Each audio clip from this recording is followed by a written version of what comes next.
অতি সহজভাৱে গুজৰাটী শিকোঁ আহক। প্ৰথমে এই বৰফি আকাৰে সৰু সৰুকৈ 4টামান ঘৰ আঁকি ল'ব।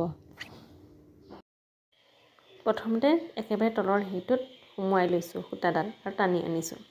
তাৰপৰা ক্ৰমান্বয়ে এয়া চাওকচোন, এনেকৈ এটা জোঙত এনেকৈ বেজীটো আগত ৰাখি অলপ ফাঁক এটা কৰি টানি দিছোঁ। তাৰপৰা লাহে লাহে একা বেকা কৰি মানে জিকজাক কৰি ইপিনে সিপিনে সোমোৱাই লৈ আহিম। বেজীটো কিন্তু এনেকৈ সন্মুখৰ ফালে সোমোৱাব, যাতে এনেকৈ ফুটা এটা থাকি আহে। এনেকৈ ঠিক এবাৰ সিফালে এবাৰ ইফালে। তাৰপিছত যিহেতু মোৰ এইটো সৰু হৈছে, সেইটো কাৰণে এইবাৰ আকৌ একেবাৰে মূৰত কৰিম। মূৰত কৰি এনেকৈ টানি আনিম। আকৌ আগৰবাৰৰ ঠিক দৰে এবাৰ এইফালে আনিছোঁ।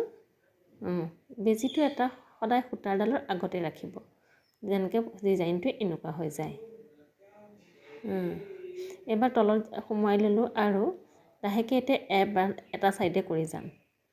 প্ৰথমতে বেজীটো এনেকৈ লৈ এই ওপৰেদি সোমোৱাই লাহেকৈ অথনিত এৰি থৈ অহা সূতাটোৱেদি এনেকৈ লৈ আহিম সূতাডাল। তাৰপিছত আকৌ বেজীটোৰে এটা সূতা ওপৰ কৰি এডাল সূতা তল কৰি এনেকৈ এডাল সূতা তল কৰি এনেকৈ লৈ যাম। তাৰপিছত আকৌ এইবাৰ একেটা ছাইডে প্ৰথম কৰি ল'লোঁ। এয়া চাওকচোন, এনেকৈ লৈ আহিম। বেজীটো এনেকৈ তললৈ আনি ওপৰে ঘূৰাই নিম।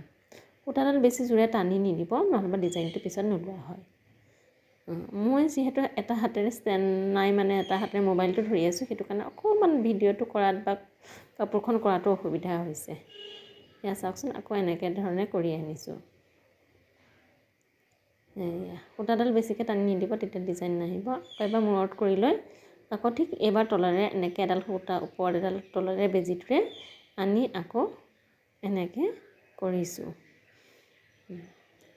এয়া অতি সহজ এই গুজৰাটী কৰিবলৈ। আচলতে প্ৰথমতে দেখোঁতে মানুহৰ অলপ ভয় লাগে। এয়া লাহে লাহে এনেকৈ কৰি লৈ আহিলে হয়। আৰু এনেকৈ সোমোৱাই এয়া এডাল সূতা ওপৰত এডাল তলত এনেকৈ লৈ ধুনীয়াকৈ এটা ফুলৰ ডিজাইন হৈ যায়। আচলতে সূতাডাল বেছি টানি দিব নালাগে, অলপ ঢিলা কৰি ৰাখি থ'ব লাগে, যাতে মানে সেইটো দেখিবলৈ পাহিটোৰ নিচিনা, ফুলৰ পাহিটোৰ নিচিনা হৈ যায়। এয়া চাওকচোন, এটা ধুনীয়া ডিজাইন হৈ যায়। একেবাৰে তলত নি এতিয়া সোমোৱাই দিলোঁ। তেনেকৈ আপোনালোকে যিকোনো ডিজাইনেই কৰি ল'ব পাৰে। এয়া একেবাৰে ফিনিচিং কৰি দিলোঁ। এয়া